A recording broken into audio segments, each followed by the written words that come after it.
आज का टॉपिक है single phase and three phase electrical system क्या होता है।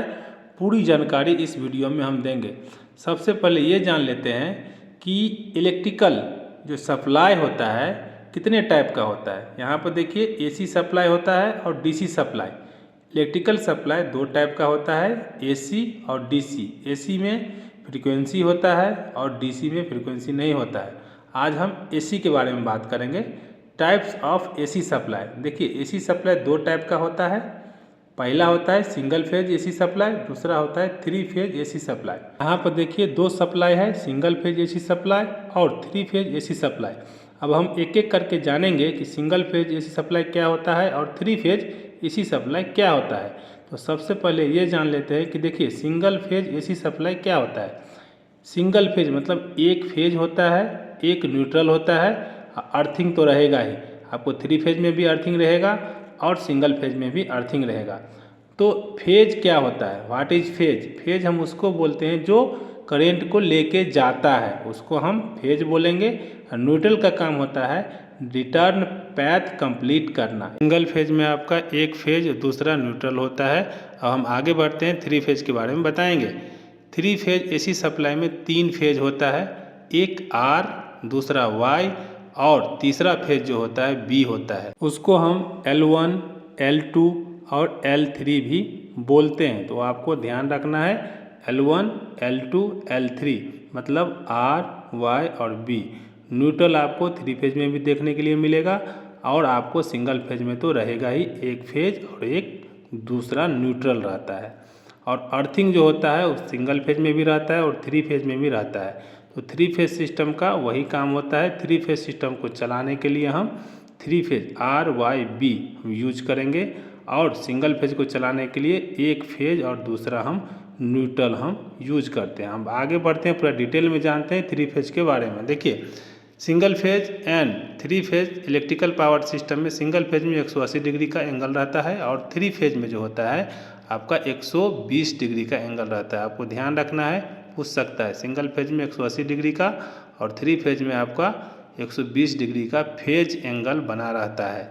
RYB तीनों का जो अंतर रहता है 120 डिग्री का रहता है। मैं आगे डिटेल बताऊंगा कि सिंगल फेज और थ्री फेज सिस्टम कहाँ से आता है।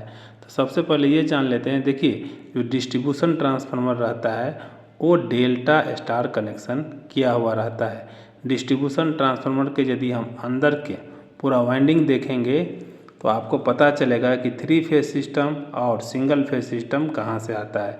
तो डिस्ट्रीब्यूशन ट्रांसफार्मर में डेल्टा स्टार कनेक्शन रहता है। देखिए इंटरनल कनेक्शन है ये, यहाँ पे दो ड्राइंग किया हुआ है, ड्राइंग 1 और ड्राइंग 2, 1 और 2। ये दोनों जो रहता है ट्रांसफार्मर के अंदर कोर, जो ट्रांसफार्मर के कोर रहता है उसके ऊपर वाइंडिंग किया रहता है। एक रहता है डेल्टा कनेक्शन एक नंबर में, दूसरा नंबर जो है वो आपका स्टार कनेक्शन देख सकते हैं। तो एक नंबर में जो डेल्टा कनेक्शन रहता है इसमें आपको 11 kV सप्लाई थ्री फेज रहता है, ओनली थ्री फेज RY और B, L1, L2, L3। एक नंबर ड्राइंग में प्राइमरी वाइंडिंग इसको बोलते हैं। इनपुट में जो डेल्टा कनेक्शन है यहाँ पर आप देख सकते हैं, यहाँ पे हम थ्री फेज सप्लाई ओनली देते हैं डेल्टा कनेक्शन में, आपको ध्यान रखना है। और दो नंबर ड्राइंग आप देख सकते हैं राइट साइड में है, इसको बोलते हैं सेकेंडरी वाइंडिंग। सेकेंडरी वाइंडिंग में देखिए थ्री फेज और एक न्यूट्रल निकला हुआ है, इसको बोलते हैं स्टार कनेक्शन।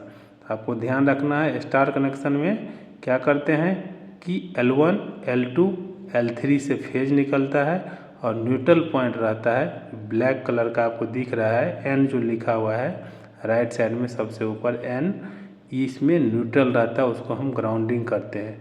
तो इसमें एक फेज और एक न्यूट्रल से हमको सिंगल फेज मिल जाता है और थ्री फेज का ज़रूरत रहता है तो आपको L1, L2, L3 से आपको थ्री फेज भी मिल जाता है। अब देखिए सिंगल फेज और थ्री फेज में क्या अंतर होता है।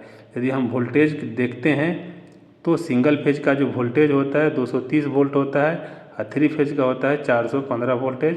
कंडक्टर की बात करें तो दो तार रहता है फेज और न्यूट्रल, और थ्री फेज में रहता है तीन तार, तीन फेज RYB और एक न्यूट्रल रहता है, तो चार हो गया। बिजली का प्रवाह एक ही कंडक्टर से होकर गुजरता है, जबकि थ्री फेज में तीनों कंडक्टर से गुजरता है। उपयोग घरेलू उपयोग के लिए सिंगल फेज और 3 फेज को हम विमान में और बड़ा बड़ा कंपनी में हम उसका उपयोग करते हैं। तो आपको ध्यान रखना है कि सिंगल फेज और 3 फेज का उपयोग कहाँ कहाँ करते हैं वो आपको ध्यान में रखना है। और जो 3 फेज सिस्टम है वो बड़ा बड़ा मोटर को चलाने के लिए हम 3 फेज का उपयोग करते हैं। तो दोस्तों मैं उम्मीद करता हूँ कि वीडियो आपको अच्छा लगा होगा। अच्छा लगा है तो मेरे चैनल को लाइक कीजिए, सब्सक्राइब कीजिए और दोस्तों के साथ अधिक से अधिक शेयर कीजिए। कोई क्वेश्चन है तो आप कमेंट्स कीजिए, मैं उसका उत्तर ज़रूर दूंगा। तो आज के लिए इतना ही। Thank you very much.